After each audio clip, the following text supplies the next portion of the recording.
Club. So listen up. All right. Well, things got a little crazy, and everybody was talking about these cheating rumors. There was a rumor that A$AP Rocky was cheating on Rihanna, and people felt like it was credible because it came from somebody that was in the mix. The person who started the rumor is a fashion influencer and a writer named Louis Pisano. He has since issued an apology for starting the breakup rumors. Now, he released a statement. He said, "I'm not going to talk about sources, blame others for a discussion that was started, etc., because at the end of the day, I made the decision to draft that tweet, press send, and put that out with my name on it. So I'd like to formally apologize to all parties I involved with my actions and for my reckless tweets. I fully accept the consequences of my actions from my tweets and any harm they cause. I have no excuse for it. I've been way too wrapped up in Twitter drama and unfortunately leaned into being messy as a brand, which is something going forward I'm going to move away from. I'm going to take some time away from Twitter to figure out what that looks like and how I can start using my platforms better as I've gotten away from using them for more positive work. Again, I apologize to them for this unnecessary drama." Now, the cheating rumors, he had accused A$AP Rocky of cheating on this woman, Amina Moadi, who is a shoe designer who has collaborated with Rihanna previously for the 2020 Fenty shoe collection. She has since responded. She said, "I've always believed that an unfounded lie spread on social media doesn't deserve any response or clarification, especially one that is so vile.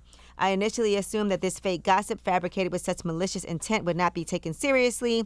However, in the last 24 hours, I've been reminded that we live in a society that is so quick to speak on topics regardless of factual basis and that nothing is off limits, not even during what should be one of the most beautiful and celebrated times in one's life. Therefore, I have to speak up as this is not only directed towards me, but it is related to people I have a great amount of respect and affection for while Rhea is continuing to live her serene, best-dressed pregnancy life, and I go back to my business." Yeah, Mina is owed a million apologies because I can only imagine what her weekend was like. Absolutely. And sadly, the truth never goes around the world like the lie does because nobody cares about the truth when the lie is more entertaining. But for no reason, just to wake up on a Tuesday and say, "I'm just going to start this rumor that's going to hurt somebody's lives." That's why every rumor don't need to be repeated. And, we can't sit here and act like, just in general as a culture, we don't pick and choose which rumors to run with, but folks tend to run with them depending on how big the celebrity is attached to them. Can you imagine that lady's mental? Oh, come on, man. I'm sure that she got dragged. Her social media and all that stuff. And then Rihanna being pregnant and having to deal with all this on social media, and A$AP Rocky having to be like, "This isn't true," like all of them. But that's why I feel like you shouldn't repeat it. If we feel that way, if we know she's pregnant and everything else, and we don't believe the rumor, why repeat it? Like, why give it any validation? She felt the need to address it herself because it was so widespread. It was everywhere. Yeah, because certain outlets picked it up, like that outlets that should have credibility started talking about it. But what makes you wake up like on a Wednesday morning and say, "You know what I'm going to do today? I'm going to start this rumor with A$AP and Rihanna." How am I going to get these retweets without it, Envy? How am I going to get these likes without it? Like, why? Like, what made you do that? Because they keep asking me on Facebook, "What do you have to say?" What do they say? What is it on Twitter? Do you have something to say? Whatever it is. They ask you the question on Twitter. What do you want to say? Guess you got to answer it sometime. All right, now Meg Thee Stallion debuted a new song at Coachella over the weekend, and this has not been heard prior to this. Here it is. Ladies, love yourself. Get ugly. That's why it's being funny, and I don't give a if that leave tonight because that don't run me. You better get on your knees and eat this right before I have another do it. So come on, don't run me. Why I keep going in and out? Because of the curses. Oh. That's the dirty version. They should have reversed it. It would sound exactly. Figure out what it is. I thought that was the Coachella footage. I was like, what's going on? No, they should have reversed There's it. a lot of cursing and naughty words.